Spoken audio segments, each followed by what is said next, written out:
You know, what's really changed to me is the personality-driven Christmas special that would be every year. And you mentioned, of course, Perry Como. I spent a whole day in San Antonio, and that turned out not by his choice to be his last Christmas special for ABC Right. back in 1986. And Crosby and Bob Hope and these even the King family singers. And if you really wanted some heavy goo, Kathie Lee Gifford had an annual Christmas special for must have been about 7 or 8 years. But that's really changed. I mean, I can't think of any long running or ongoing Christmas specials that are fronted by a TV personality. Dean Martin's another one. Dean Martin had an annual Christmas special. One time he did it from SeaWorld, which I found immensely kind of ridiculous on the face of it, but that was Dino.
One. Hello, everyone, and welcome to a holiday edition of Set Listing Bruce. Normally, your podcast is all about Bruce Springsteen, his music, and mostly his fans. But today, we're getting off the Springsteen train, and we're joining Christmas Talk. And joining me today is the longtime DFW TV critic from the Dallas Morning News, from Uncle Barky website, now retired, but I'm pulling him out of retirement to visit with me. Ed, welcome to the show. How are you doing? Hey, doing great. Great to see you again. Still happily tweeting. Yes. Where a lot of my stuff shows up now, but enjoying the time off for the most part. Yeah. How long have you now retired the website? Of course, it's always there, but from doing new content. It was pretty much around my birthday in January of 2020. So it's coming up on 2 years already, which is kind of astonishing to me. And even more surprising to me is I haven't really missed it. I kind of hit a wall and realized that at some point you just go, what more can I say? Mm-hmm. Certainly COVID probably hastened this decision. And then it's very hard to write anymore without worrying about, am I being correct here? Am I saying the wrong thing? Am I going to live in infamy if I do a review that is labeled misogynist or racist, whatever the terms are these days? It's very hard to avoid offending someone on social media. So that all factored into it. Yeah, because I was going to ask you, has there anything that has happened in the past couple of years, on entertainment wise or even socially, where you kind of had that itch, like, well, if I was still writing, I'd want to say something about that? Probably Dale Hansen leaving after all these many years. As I was there at the creation of Dale over at WAA, and he finally decided he didn't want to stay too long at the party, which we had talked about several times over the years. And that was, he said, at least a big fear of his. He would someday say something really stupid and be branded as such forevermore. So I think he got out at the right time. The business has changed so dramatically for all of us. And so, I would have liked to have written more about that, but, certainly had written enough of about him over the years. Yeah, for those of you who aren't in the DFW area, Dale Hansen was the sports, caster for the ABC affiliate, did for many years Cowboys, color commentary, kind of has had a few of his editorials go global. In fact, he ended up being on the Ellen show, and then another, Mike Reiner quit just like a month before you did. And that's another local DFW icon. I know, I had noted that. And I think we both kind of suddenly came to the conclusion that what more can we do? Yeah. There's more to life. And another factor for me, and I'm sure it was to Ryan's too, was, television reviewing, the time now required as opposed to when I started in 1980 is you'd get the pilot episode and that was pretty much it if you even got that. Now you get, sometimes the entire series or a big chunk of it. And for one show, I found myself sometimes sitting at my computer watching it on the old online viewing things provided by the networks for a full day. And it was like, this isn't healthy. This isn't good for me. I mean, I need to get up more and exercise. So that has really changed. We were clamoring for years. Well, we need to look at more than the pilot. Right. Make a judgment. Well, we got what we wished for and then some. And it turned out to be kind of a nightmare along with just all the increased content. You can't possibly get close to reviewing everything anymore. So that was another reason. I had to do that 2 or 3 years ago, made the decision, just the acceptance, you can't see everything. And there may be this amazing series on whether it's Hulu or Apple TV or Amazon or even a network that I just didn't watch because I just didn't have time. Mm-hmm. And you just accept that. And then every once in a while I'll go back and there'll be a buzz and I'll like, okay, well now I'll try this one. And, we'll go and like, oh, this was as good as everyone said. Yeah. Another nice byproduct of this is I used to watch, so I'd watch, say, The Crown, and they provided the whole season at once. Yeah. And my wife loves that series, but yet I didn't want to watch it all over again right away. Yeah. And so she would either end up watching it by herself or we'd wait quite a while. And now we just kind of experience stuff together and watching it at the same time. And I don't even bother. I still get all these screeners links and I don't bother using them anymore. I'd rather just wait. It's almost like exactly a way of viewing. I'll watch it on my own time, but I'll watch it like everyone else does. Is there anything that you have loved as a viewer? Like I'm a big, like so many other people, I just was amazed at Ted Lasso and how just creative it was and how funny it was and how touching it was. Yeah, I think Apple TV Plus, if I had to pick one streaming service right now to go with, it's pretty inexpensive. And not only do they have Ted Lasso, but they've got full 2 seasons each of For All Mankind, which is a reimagined space race series, which I thought was pretty phenomenal. And The Morning Show, which to me, an incredible cast. Again, some really kind of jaw-dropping turns of events in season 2. And Jennifer Aniston's, I think, finest work by far. I mean, she really should, to me, get the Actress Emmy for it. So those 3 series alone, and then the ongoing The Beatles Get Back, of course, on the unlikely venue of Apple TV Plus, but even so, they have to warn you, you're going to see smoking. Yes, I know. Someone else told me that. I thought that was hilarious, but it is kind of funny watching old movies and you see, all the smoking, and now then you just don't see that. I'm so glad you mentioned For All Mankind. I forgot what link, from some, I don't know if it's the Times, Entertainment Weekly, or some venue in my inbox, said top 20 shows, and some critic picked For All Mankind as the number 1 show of the year. And I just loved it. I think partly because I'm at the age where I was a teenager, like I was 10 years old when the Apollo, heyday. And so I remember being fascinated with everything about the command module and the lunar module and all the space, and to see this done and how creative they've done with these small changes and how it's affected has been just really, really interesting. Yeah, I really agree. I think that's been, in some ways, the most overlooked series by critics that I can think of. It hasn't gotten nearly, to me, the acclaim it deserves. And I bet you that critic you read might have been Ellen Gray, because she feels the way I do about it.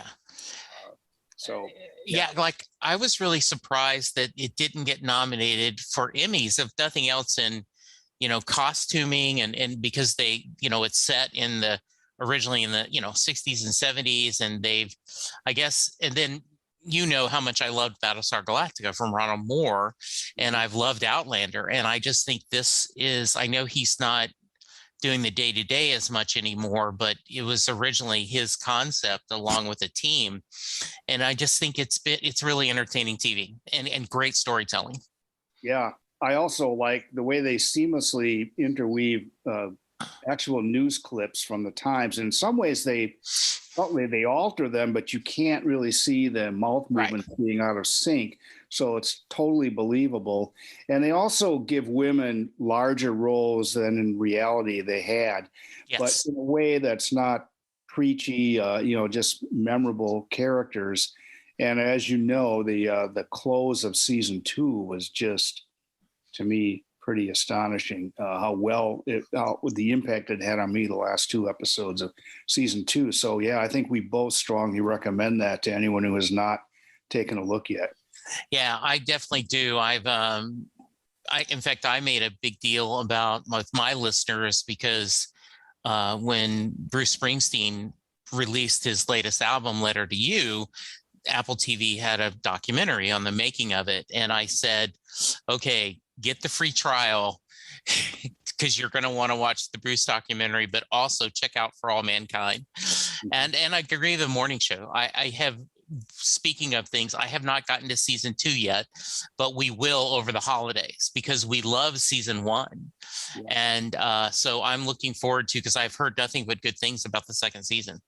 Yeah, I think it's even better. So yeah. Oh, good. Look forward to it. All right. So one of the things that I remember with your columns is back when the networks used to do holiday specials, and I guess they still do, but they seem different. And I remember you writing when Perry Como was in San Antonio, right?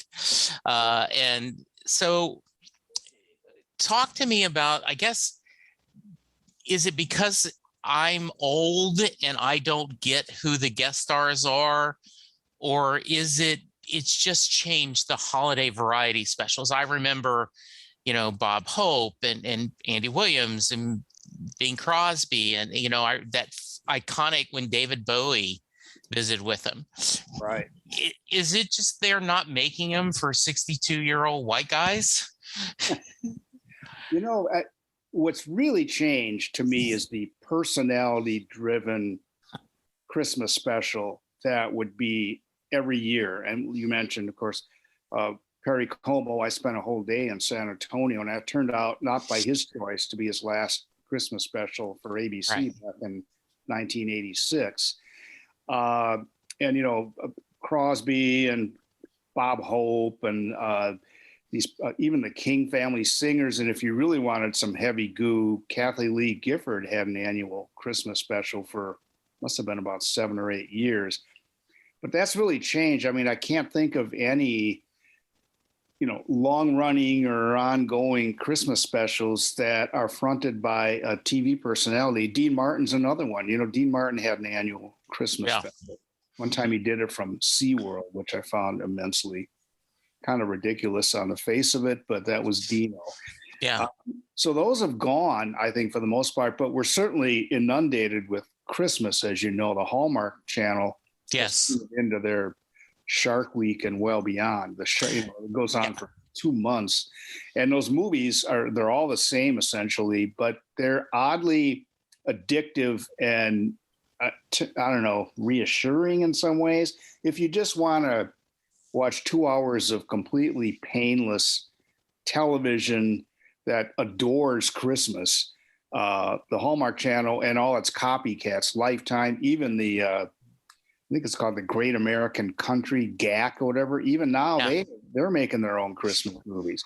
So that and then you have of course, I think the movies, the annual, the more or less classic movies have replaced the personality-driven shows. Yeah. Now every year, a lot of people will watch It's a Wonderful Life or A Christmas Story or Home Alone or any number of A Christmas Carol. Yeah, Elf, Scrooged, absolutely, yeah. So there's an abundance of Christmas choices. It's just that it's not the same. There's no, someone who represents Christmas. I think Perry Como probably did most of all. And every year, of course, almost all of his specials, he would end with Ave Maria. And it became, he'd be in a church. And it was like, because he wouldn't sing it outside of church, which when I interviewed him, there was one thing he said. And I remember a couple of years before, he had omitted Ave Maria from his Christmas special. And I asked him about that. And he said, "Oh, I just caught hell for that. That was a big mistake. I'll never do that again." And so, he personified Christmas when I was growing up with my grandpa living with us. That show every Christmas was like, a must-see thing for my parents. And then it kind of washed over where as I get older, I sort of say, oh, this kind of reminds me of my childhood. And so I end up watching it. And for all the jokes people make about Perry Como and all this stuff, I think he was the king of the Christmas specials, more so than Bob Hope, to me at least. But those people are all gone. Do you think of anybody that has an annual, a single personality who they build a Christmas special around every year? I can't think of anybody. I can't. I can't think at all. I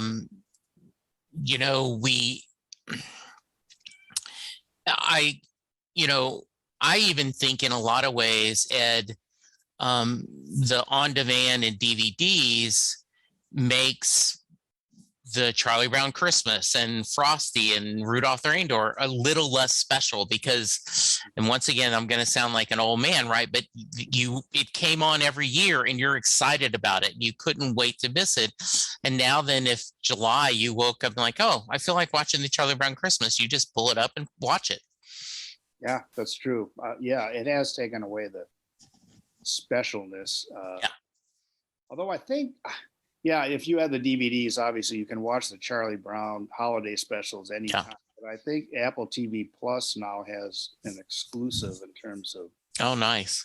Actually watch it on television the old way, or obviously you can watch it anytime you want on Apple TV. Yeah. Plus. You have to wait for the appointed hour.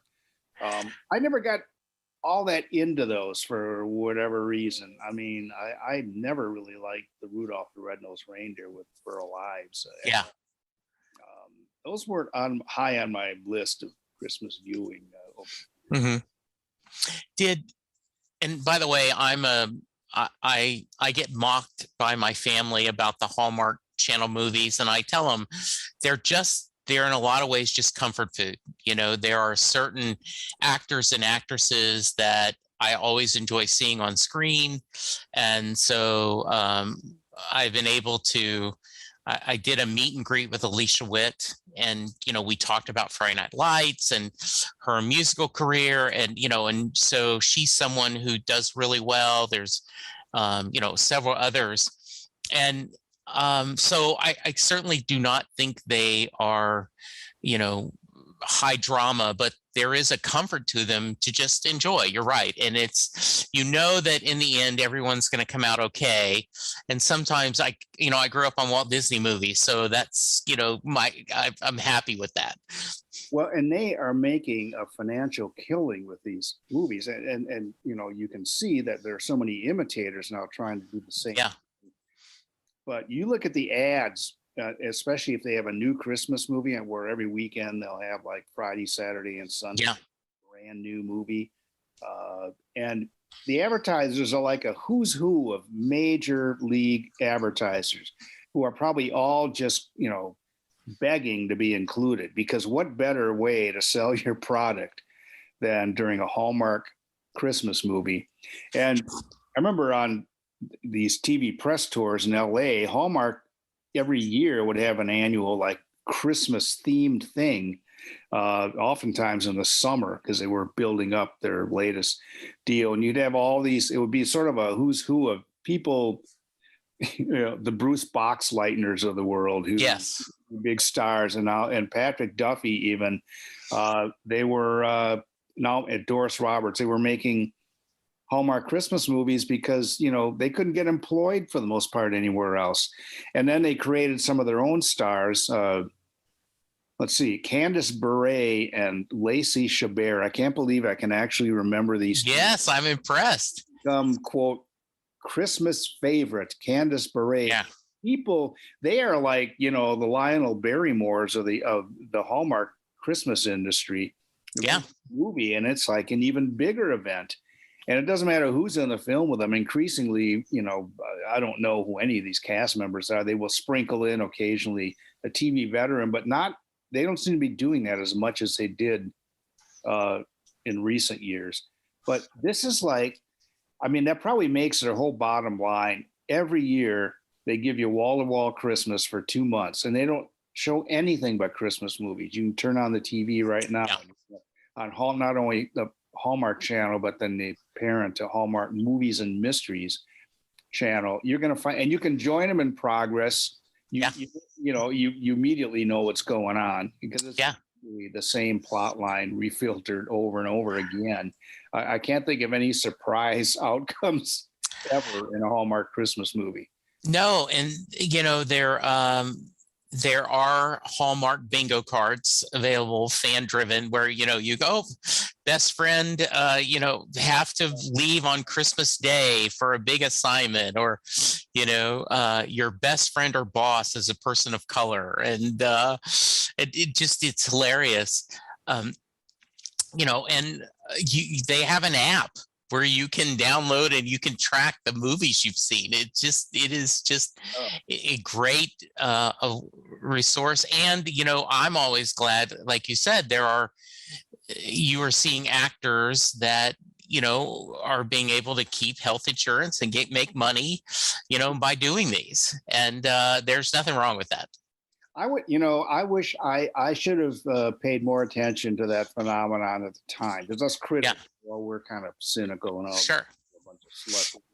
Primarily, they had a great dinner that night. Yeah. All the big Christmas decorations up somewhere in Pasadena at somebody's mansion backyard. But right. I should have tried to find the person who, like the prop master for the Hallmark Christmas movie, and the decorations, and how are they all just continuously recycled year to year? Do they rearrange them in such that you don't think you've mainly seen them that way? Is the Christmas village, the inevitable Christmas village in a small town in almost all these movies? Yeah. Is that just everything filmed at the same spot, like for all 15 to 20 new movies every year, the same Christmas village over and over?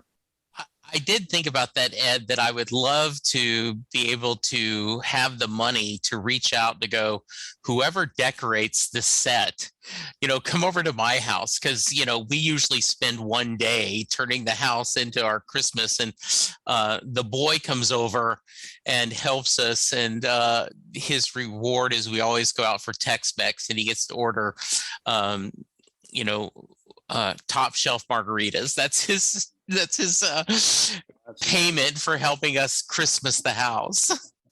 And these houses are ridiculously over decorated. Yes. You can't go in one spot of the house, right. garland or a wreath, or I don't know if they go to the bathrooms on these Hallmark movies, but no doubt they would be outfitted. Oh, yes, they would have the holiday towels. I do think it's interesting that they have started having gay and lesbian representation. That, they have not done a lead yet, but they have certainly had the brothers or sisters or best friends, and a few Jewish. In fact, there was one, Eight Gifts of Hanukkah. Yeah. Yeah, and there was a one that was built around Hispanic Christmas traditions. But you're right, there is yet to be. I don't know if you'll ever see a male kissing scene. Two men.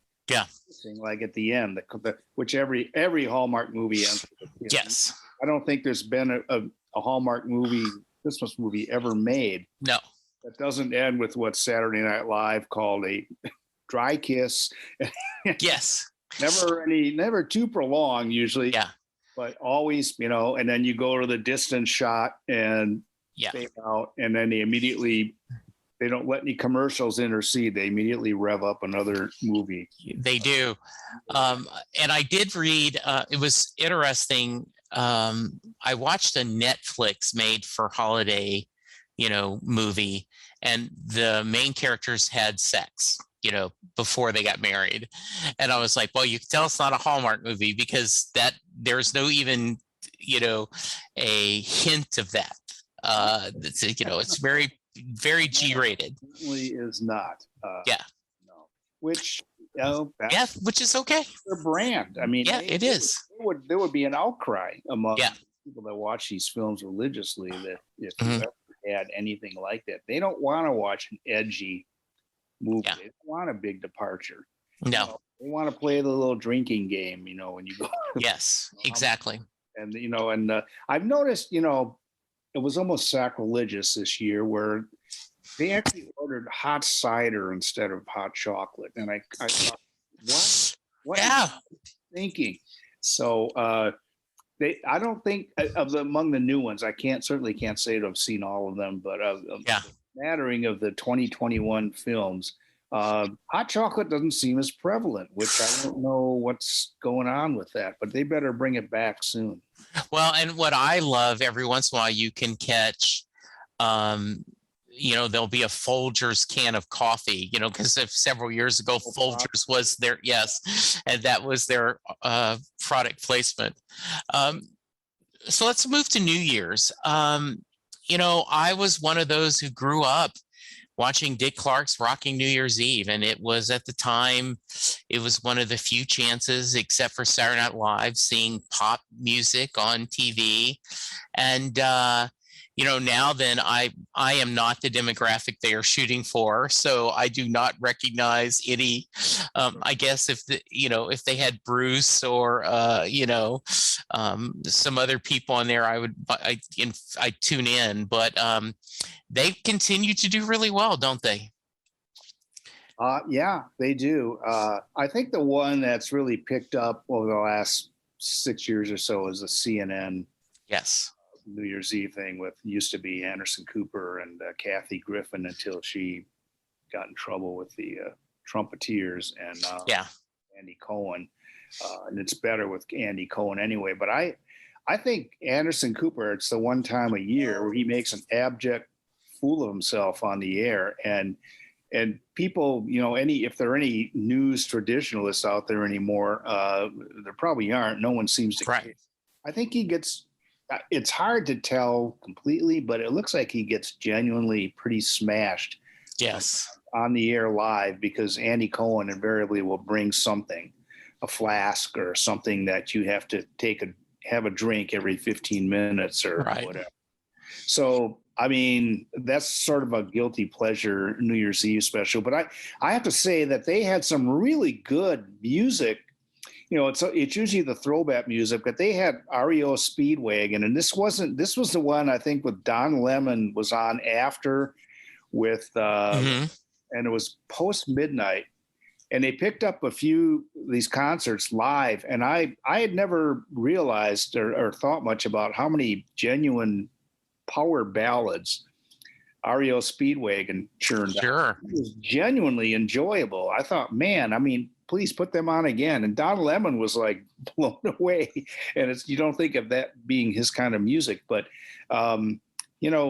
so I think CNN has become kind of the place to be now. You're right. I used to watch the Rockin' Eve all the time.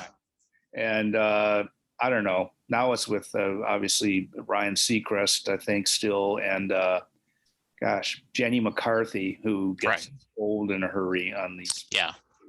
So, and the other stuff, I don't know. I can't think of any others that I would absolutely want to see or go to. Pretty much stay with CNN now if I'm going to watch any of that stuff. Yeah, I think so too. I enjoyed when WFA for that a few years were doing the local. That was kind of because it felt, oh, that's a local band, and oh, look, there's Gordon Keith, and so it was a fun for us because it was Dallas based. But then they stopped that. Live is brought. I think that's being revived. Oh, good. The Big D NYE thing. So yeah, I'm pretty sure 5 now has the local rights to it. So I'm almost positive it's going to be on again this year. And it may have been on last year even. But you're right. FFA was the one that really, in Victory Park, made the big production out of it. Here. It did. It was great. Absolutely. That's so good.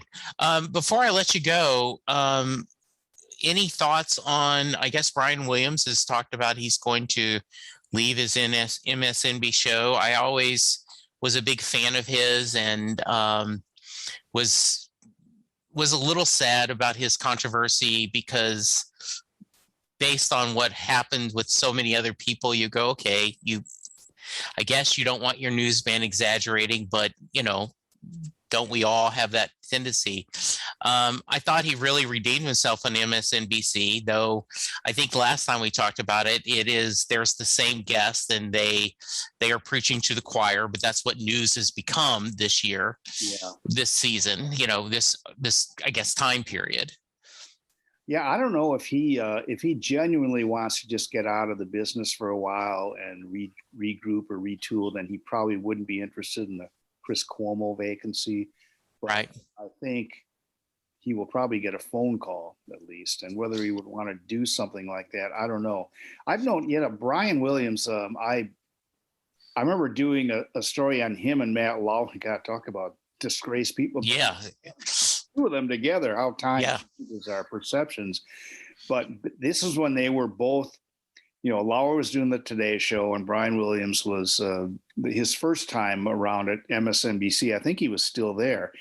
And they were both regular guests on, Letterman, The Tonight Show. And they were sought after guests because they were always brought something. They were very funny. Yes. So look, this piece on how the new breed of, younger anchor, you've got to be able to do this stuff. It's kind of even predated, you've got to be good on Twitter or whatever. But this was when, so the networks put out, no restrictions anymore on doing these entertainment programs. I mean, Brian even hosted Saturday Night Live once. Mm-hmm. So I've always kind of liked him, got to know him fairly well. And that's why I was so disappointed, not only in the memory thing, which I tried to cut him some slack too about the misremembering. Yeah.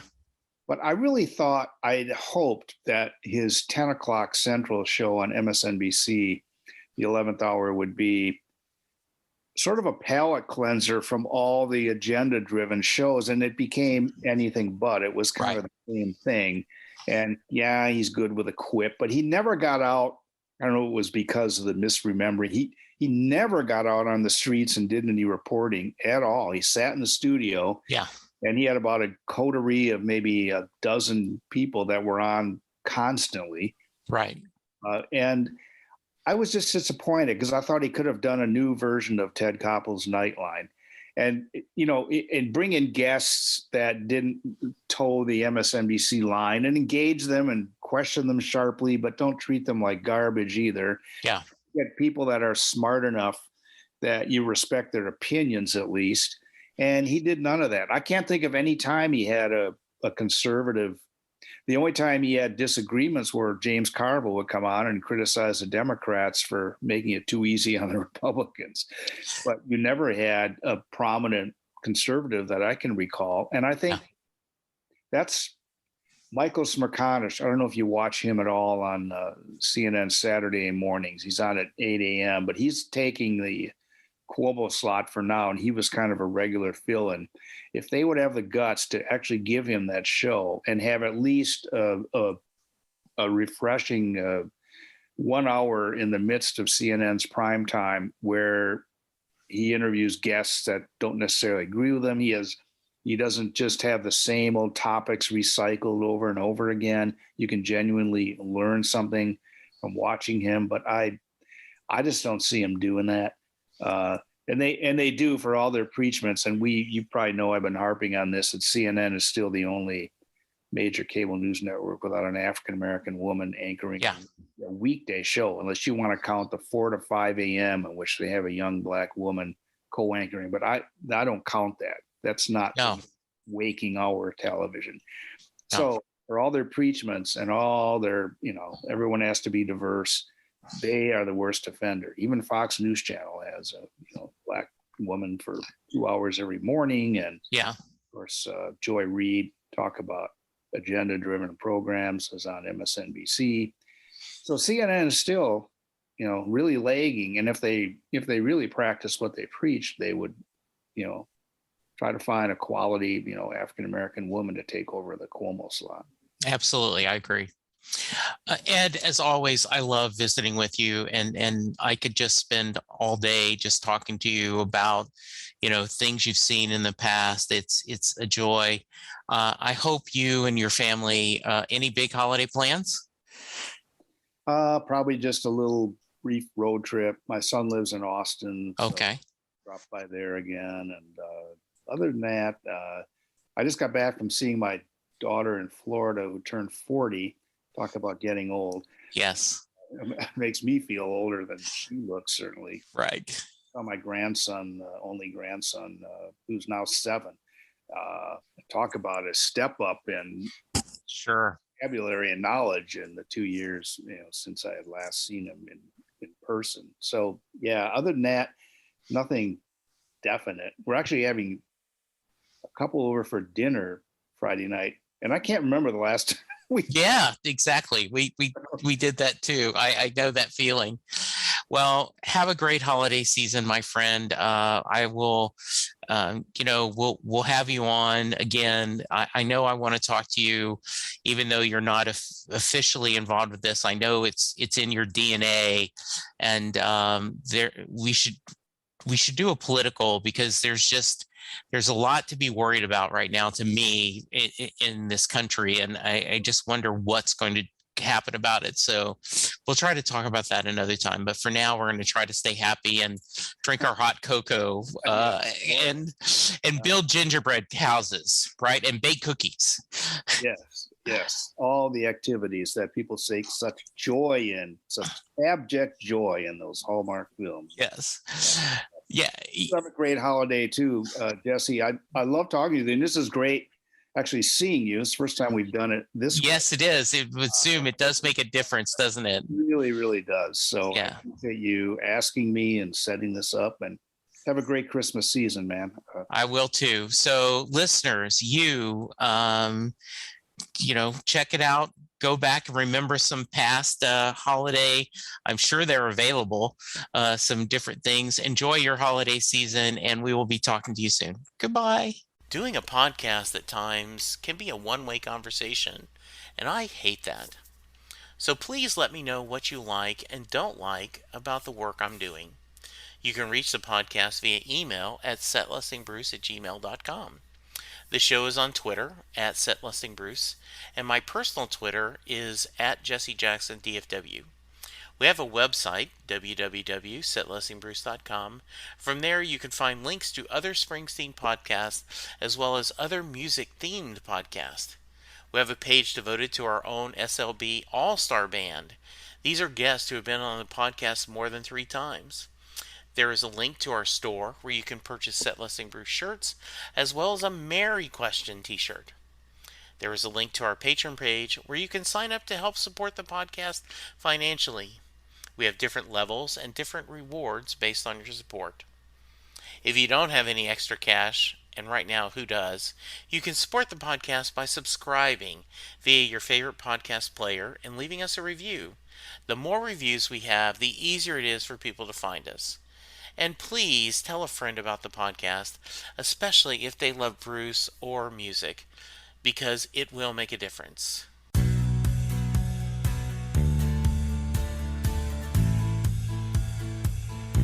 You just heard the fun talking, hard rocking, music loving, album ranking, fan thinking, joy spreading, lyric reading, story sharing podcast that is the one, the only Set Listing Bruce.